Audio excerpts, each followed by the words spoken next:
Now, in 1870, the Victoria Quay, better known today as the Clock Tower Quay, served as an interesting meeting point between the down-to-earth aspirations of farmers and the life-changing dreams of immigrants.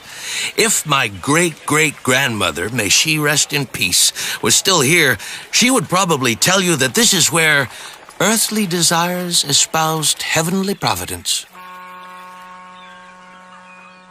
See, on the riverside, the quay welcomed transatlantic ships from Africa, Germany, Italy, and Scandinavian countries, while here, on this side, the Clock Tower Basin, or Bassin du Marché as it was then known, harbored rowboats, longboats, schooners, and steamships that ferried farmers from neighboring parishes.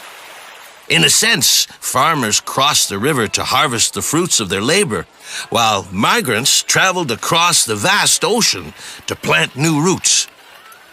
Anyway, you can just imagine the hustle and bustle up and down the quay.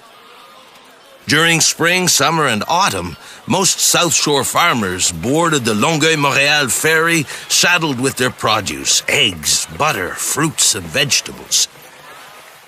In winter, many of those same farmers would come to the city to sell some wood, hay, root vegetables, maple sugar, eggs, and livestock. When the river was frozen over, they would trade steam power in favor of horsepower and cross the river on ice bridges that were maintained between both shores, which was not a problem, usually.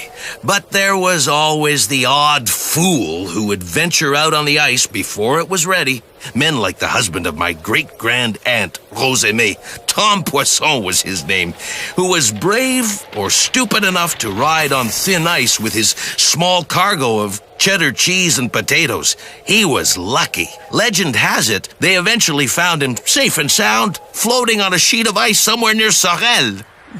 But in the end, whatever the weather, city folk and country folk always came together at the market, at the Place du Marché on Place Royale, at the Marché Neuf on Place Jacques-Cartier, or starting in 1847 in the majestic Bon Secours Market, which is located right there on the other side of de la Commune Street.